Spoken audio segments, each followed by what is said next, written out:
Hi every one, welcome to my channel மலரின் பயணம். நாம் இன்றைக்கி என்ன பார்க்க போகிறோம் அப்படின்னா, ஜிஆர்டியில் நான் சிட்டு போட்டு வாங்கின நகை தாங்க இது. ஆமாங்க, இது இப்போ போட்ட நகை இல்லைங்க. இதுதான் நான் சிட்டு போட்டு கிட்டத்தட்ட ஒரு 12 வருஷத்துக்கு முன்னாடி நான் நகை சீட்டு போட்டு எடுத்த முதல் நகை. அதுவும் ஜிஆர்டியில் தான் நான் நகை சீட்டு போட்டிருந்தேன்.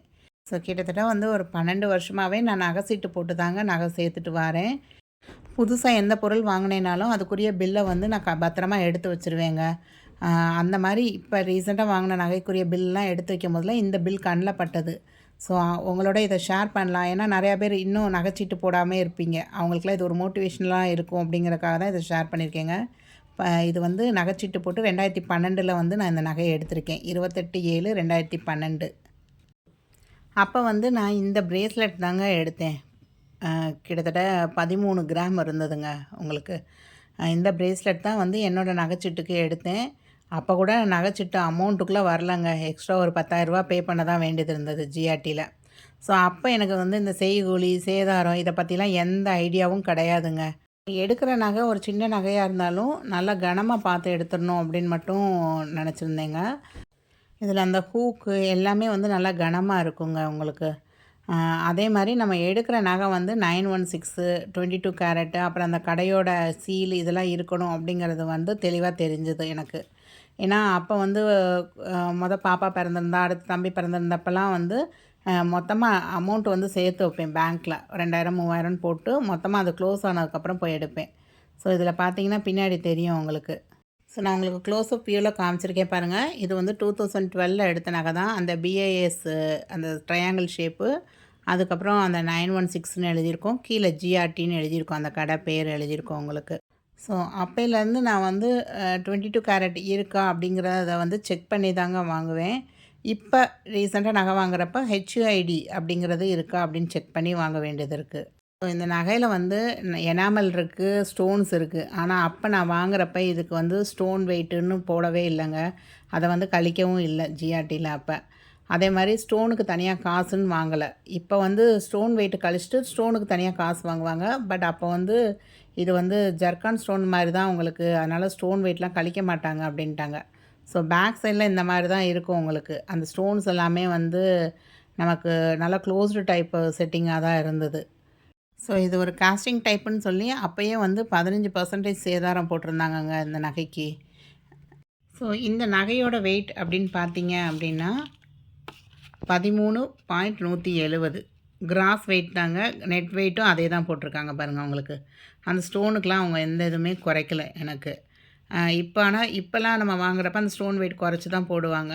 பட் அப்போ 13.170 அப்படியே தான் இருந்தது. ஸோ அதுக்கு 15% எனக்கு வேஸ்டேஜ் போட்டிருந்தாங்க. பட் அப்போயே இதுக்கு 17 18 போட்டிருந்தாங்கங்க. பேசி கீசி தான் இந்த 15% குறைச்சோம் நாங்கள் அந்நேரம். ஸோ 15% இந்த நகைக்கு வேஸ்டேஜ் போட்டிருந்தாங்க. ஸோ 15% அப்படின்னு பார்த்தீங்கன்னா கிட்டத்தட்ட 2 கிராம் கிட்ட வருதுங்க. 1.9755 கிராம்.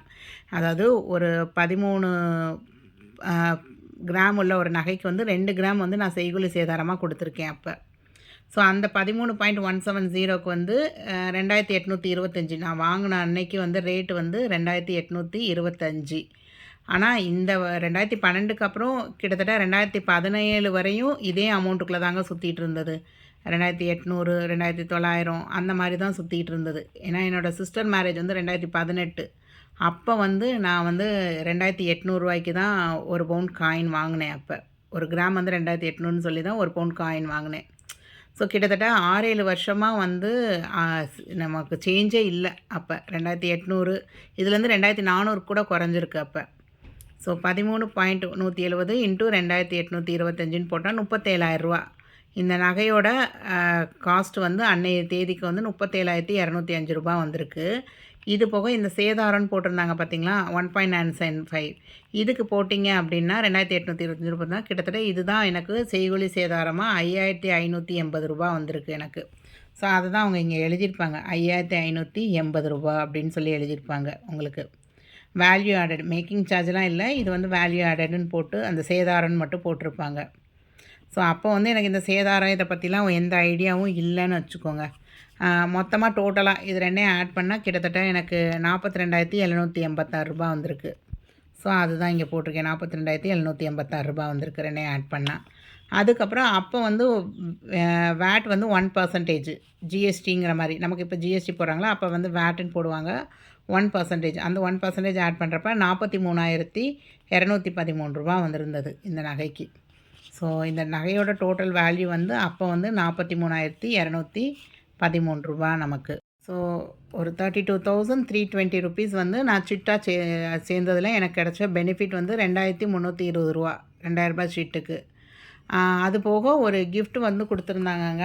அது வந்து ஒரு நகைப்பெட்டி தான் கொடுத்துருந்தாங்க. அதுதான் இந்த நகைப்பெட்டி. நகைப்பெட்டியை நான் ஓப்பன் பண்ணி காமிக்கிறேங்க. இதில் என்னென்ன நகை வச்சுருக்கேன் அப்படிங்கிறதையும் வீடியோ கடைசி வரையும் பாருங்கள், உங்களுக்கு நான் காமிக்கிறேன். இப்போ வந்து நம்ம சேர்த்து வச்ச அமௌண்ட்டுன்னு பார்த்தீங்கன்னா ரூ. 32,320. இதுதான் வந்து சிட்டு வந்து சேர்ந்துருந்த அமௌண்ட் எனக்கு. ஸோ இந்த அமௌண்ட்டை மட்டும் அவங்க ரெடியூஸ் பண்ணியிருக்காங்க எனக்கு அப்போ. ரூ. 32,320 அதை வந்து ரெடியூஸ் பண்ணியிருக்காங்க எனக்கு. இந்த மொத்த பில்லு வந்து ரூ. 43,213 வந்தது பார்த்திங்களா. அதிலேருந்து எனக்கு வந்து இந்த 320 மைனஸ் பண்ணி 42,890 வச்சுருக்காங்க. அதுக்கப்புறம் இந்த சிட் ஸ்கீமுக்குரிய அமௌண்ட்டையும் மைனஸ் பண்ணிடுறாங்க. 32,000 மைனஸ் பண்ணுறாங்க. மைனஸ் பண்ணால் மீதி 10,890 அப்போ வந்து 10,890 கிட்டத்தட்ட 11,000 நான் கொடுத்து தான் இந்த நகையை வாங்கினேன் அப்போ. ஸோ அப்போ வந்து இந்த மாதிரி ஸ்கீமு வந்து வேஸ்டேஜ் இல்லாமல் எடுத்துக்கலாம் அப்படின்னு சொன்னால் கிட்டத்தட்ட எனக்கு ஒரு 5,580 வந்து எனக்கு லாபமாக இருந்திருக்கும். ஆனால் எனக்கு கிடச்சது பெனிஃபிட்னு பார்த்திங்கன்னா ஒரு 2,320 தான் பெனிஃபிட் கிடச்சிருக்கு. அது போக இந்த நகை பெட்டி ஒன்று சொன்னேன் பார்த்திங்களா, அந்த பெட்டி வந்து அந்நேரம் என்ன ஒரு 700 800 விழுந்திருக்குங்க அந்த காலகட்டத்தில். ஸோ அதை எல்லாத்தையும் சேர்த்தா கூட எனக்கு வந்து ஒரு 3,000 அப்படிங்கிறது தான் எனக்கு வந்து பெனிஃபிட்டாக இருந்திருக்கும் அப்போ. அப்போயே வந்து நான் எக்ஸ்ட்ராவாக வந்து ஒரு 2,580 கிட்ட நான் வந்து பே பண்ணியிருக்கேன். இது போக இதுக்கு ஒரு வேட்டுன்னு போட்டிருந்தது எல்லாம் சேர்த்திங்கன்னா ஒரு 2,700 வந்து நான் வந்து எக்ஸ்ட்ராவாக கட்டின மாதிரி தான். இப்போ உள்ள ஸ்கீம் வந்து வேறு, நமக்கு செய்கூலி சேதாரம் இல்லாமல் எடுத்துக்கலாம் அப்படிங்கிறது. ஸோ இதுதான் ஃபஸ்ட்டு ஜிஆர்டியில் போட்டு எடுத்தேன். அதுக்கப்புறம் லலிதாவில் மாறிட்டேன். ஏன்னா லலிதாவில் செய்கூலி சேதாரம் இல்லைங்கிறது முதல்ல இருந்தே அவங்கக்கிட்ட ஸ்கீம் இருந்தது. ஸோ அதுக்கு அடுத்த ஸ்கீம் எல்லாமே வந்து நான் லலிதாவில் தான் மாறிட்டேன் அந்நேரம். ஸோ இந்த நகை பெட்டிக்கு இப்படி தாங்க சாவி இருக்கும். இந்த சாவியை வந்து ஒரு சின்ன ஹோல் மாதிரி இருக்கும், அதுக்குள்ளே போட்டு அப்படியே ஒரு 360 டிகிரிக்கு ஒரு சுற்றணும் அப்படின்னா ஓப்பன் ஆகிக்கிடும் உங்களுக்கு. ஸோ கீழே இந்த பட்டன் கொடுத்துருப்பாங்க, இதை ப்ரெஸ் பண்ணிவிட்டு மேலே நம்ம லாக்கை ஓப்பன் பண்ணோம் அப்படின்னா நமக்கு ஓப்பன் ஆகிடும். ஸோ இந்த பெட்டிக்குள்ளே வந்து கிட்டத்தட்ட நான் 12 வருஷமாக யூஸ் பண்ணிட்டு தாங்க வர்றேன். இதில் வந்து என்னோடய கவரிங் நகையும் இருக்கும், கோல்டு நகையும் சின்ன சின்ன ஐட்டங்கள்லாம் இதில் வச்சுருப்பேன் நான். டக்குன்னு நம்ம ஏதாவது ஒரு ஃபங்க்ஷனுக்கு வெளியே போகிறோம் அப்படின்னா எடுத்து போடுற மாதிரி மோதிரம், ஒரு 2 கம்மல் அந்த மாதிரி வச்சுருப்பேங்க நான். இது வந்து 2000 அப்போ வந்து 2000 ருபீஸ்க்கு இது வந்து ஒரு 500 700 ஒர்த் உள்ள பொருள் மாதிரி தான் வச்சுருந்தாங்க. ஸோ அப்போ வந்து குக்கரு அந்த மாதிரி ஐட்டங்கள்லாம் வந்து எடுக்கிறதுக்கு எனக்கு தோணலை. இந்த ஜுவல் பாக்ஸ் ரொம்ப பிடிச்சிருந்தது, அதனால் இதை எடுத்துட்டேன் நான் அப்போ. ஸோ இந்த மாதிரி கவரிங் ஐட்டம் 1 2 இந்த வெளியே போகிறப்ப பட்டுச்சேலை உடுத்தினோம் அப்படின்னா டக்குன்னு எடுத்து போடுற மாதிரி உள்ளது தாங்க. இது எல்லாமே கவரிங் செயின். அது வந்து சில்வரில் கோல்டு பாலிஷ் பண்ண நகை தாங்க அது. இந்த ஸ்டோன் நகை வந்து ரஞ்சித் ஜுவல்லர்ஸ் சவுகார்பேட்டில் இருக்குது, அங்கே வாங்கியிருந்தேங்க. கிட்டத்தட்ட 8,000 ருபீஸ் தான் என்னமோ வந்தது அப்போ. நல்லாயிருக்கும், டூயல், இந்த பக்கமும் இந்த பக்கம் வந்து நம்ம போட்டுக்கலாம். ஸோ எங்கேயாவது ஒரு கோயிலுக்கு போகிறோம், டக்குன்னு கழுத்தை ஒட்டி ஒரு நெக்லஸ் போடணும் அப்படின்னா இது யூஸ்ஃபுல்லாக இருக்குங்க. கிட்டத்தட்ட 5 இயர்ஸாக யூஸ் பண்ணுறேன், ரொம்ப நல்லா இருக்குது. ஸோ இதே மாதிரி மாடல் வந்து இப்போ நிறையா கடைகளில் வந்து இருக்கிறத பார்க்குறேன். ஆனால் டூயல் 2 பக்கமும் கிடைக்கிறது வந்து ரொம்ப ரேராக தான் கிடைக்குது. இது வந்து 3rd கம்பார்ட்மெண்ட்டுங்க, கீழே அடியில் உள்ளது. இதுவும் வந்து ஒரு சும்மா ஒரு பேர்லில் செஞ்சதுதாங்க. அதே மாதிரி இந்த வளையலும் வந்து சரவணா எலைட்டில் வாங்கின ஒரு கவரிங் வளையல் தான். ஸோ இதெல்லாம் வந்து டக்குன்னு இங்கே சென்னையில் இருக்கிறப்ப பக்கத்தில் எங்கேயாவது ஃபங்க்ஷன் போகணும் அப்படின்னா இதுதான் என்னோடய ஜுவல் செட்டு பாக்ஸ். இந்த பாக்ஸில் தான் வச்சுருப்பேன் நான். ஸோ அந்த பாக்ஸோட வெளிப்பகுதி வேணால் ஒரு மாதிரி ஆயிருக்கலாங்க, பட் உள்ளே வந்து ரொம்ப நாள் கிட்டத்தட்ட 12 வருஷமாக யூஸ் பண்ணுறேன், நல்லா தான் இருக்குது எனக்கு. நல்லா காம்பேக்டாக இருக்கும். நம்ம எந்த நகை டக்குன்னு நான் உள்ளே தூக்கி வைக்கணும்னு நினச்சேனாலும் இதில் தான் வைப்பேன். மோஸ்ட்டாக வந்து பேங்க்கில் அடமானத்தில் தான் பாதி நகை இருக்கும், மீதி பாதி வந்து லாக்கரில் தான் இருக்கும் எனக்கு. இது வந்து ரஃப்யூஸ் போடுற மாதிரி உள்ளது எல்லாமே இதில் வைக்கிறதுக்கு எனக்கு கம்ஃபர்டபுளாக இருந்தது. வாங்கின புதுசு இது ரொம்ப அழகாக இருக்குங்க. அந்த மேலே உள்ள கவர் எல்லாமே சூப்பராக இருக்கும். ஸோ உங்களுக்கு இந்த வீடியோ கொஞ்சம் யூஸ்ஃபுல்லாக இருக்கும் அப்படின்னு நினைக்கிறேன். நகைச்சீட்டு இது வரைக்கும் நான் போட்டதே இல்லை அப்படிங்கிறவங்க கண்டிப்பாக ஒரு 2000 ருபீஸ்க்காவது ஒரு நகைச்சீட்டு ஆரம்பிங்க. இல்லை எனக்கு ஆல்ரெடி கடன் நிறையா இருக்குது, நான் கடனை அடைச்சிட்டு தான் இருக்கேன் அப்படின்னாலுமே ஒரு மினிமம் அமௌண்ட் வந்து கண்டிப்பாக நகைச்சீட்டு போடுங்க. ஏன் சொல்கிறேன் அப்படின்னா, நானும் இதே மாதிரி தான் ஊடால ஒரு 3, 4 வருஷம் வந்து கடன் அடைக்கணும்னு சொல்லி நகைச்சீட்டே போடலை. அது போட்டால் இன்னும் கொஞ்சம் கமிட்மெண்ட் அதிகமாகிறப்ப நம்ம செலவை குறைக்கிறதுக்கு இன்னும் ஈஸியாக இருக்குங்க. ஸோ நகைச்சீட்டு போடாமல் நான் வந்து கடன் அடைக்கிறதுக்கு எவ்வளோ ட்ரை பண்ணேனோ, அதையே வந்து ஒரு மினிமல் அமௌண்ட்டாக ஒரு 3000 நகைச்சீட்டு போட்டு என்னால் அதே அளவு கடனை வந்து அடைக்கவும் முடிஞ்சதுங்க. ஸோ அதிலேருந்து நான் வந்து எவ்வளோ கடன் இருந்தாலும் ஒரு நகைச்சீட்டு போட்டு சேர்க்குறத வந்து நான் விடவே இல்லை. அது வந்து நம்மளோட அமௌண்ட்டை வந்து குறைச்சிக்கலாமே தவிர சிட்டு போடாமல் இருக்காதீங்க. இல்லை நகை சேர்க்குறதுக்கு பண்ணாமல் இருக்காதீங்க. ஏன்னா ஒரு ஆத்திர அவசரத்தில் இப்போ ரீசெண்டாக நான் வந்து ஒரு 5 லட்ச ரூபா நகையை அடமானம் வச்சேன். கிட்டத்தட்ட ஒரு 6 சவரன் நகையை விற்கவும் செஞ்சேன்.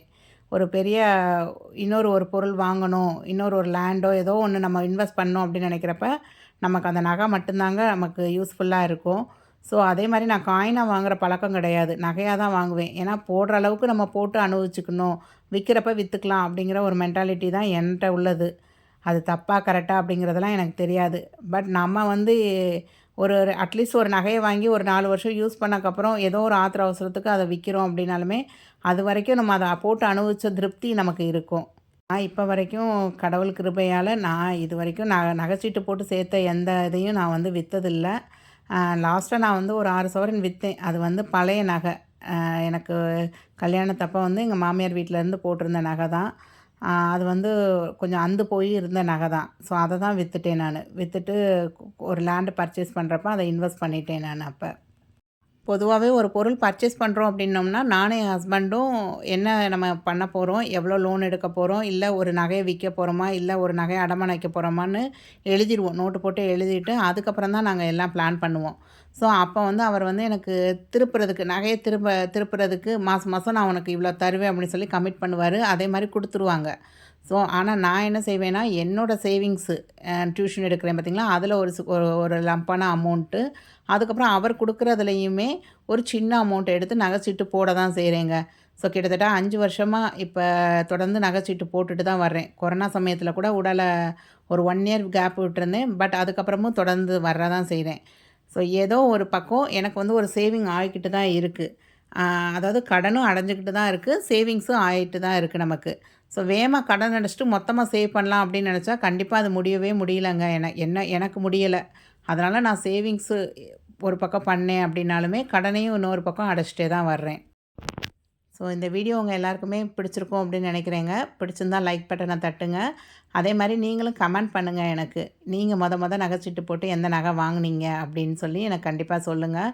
எந்த வருஷம் போட்டீங்க அப்படிங்கிறதையும் எனக்கு மென்ஷன் பண்ணுங்கள். இப்போ கரண்ட்டாக நீங்கள் நகைச்சீட்டு போட்டு வரீங்கன்னா எந்த கடையில் போட்டிருக்கீங்க அப்படிங்கிறதையும் எனக்கு சொல்லுங்கள். ஏன்னா எத்தனை பேர் வந்து எந்த கடையை சூஸ் பண்ணியிருக்கீங்க அப்படிங்கிறத எனக்கு தெரிஞ்சுக்கணுன்னு ஒரு ஆசை தான். தேங்க்ஸ் ஃபார் வாட்சிங் த வீடியோ. அடுத்து ஒரு சூப்பரான வீடியோவில் பார்க்கலாங்க. ரீசெண்டாக ஒரு ஃப்ரிட்ஜும் வாஷிங் மிஷினும் இன்ஸ்டால்மெண்ட்டில் வாங்கியிருக்கேன். ஸோ அதை பற்றின டீட்டெயில்ஸ் வந்து நெக்ஸ்ட் வீடியோவில் பார்க்கலாம். பாய்.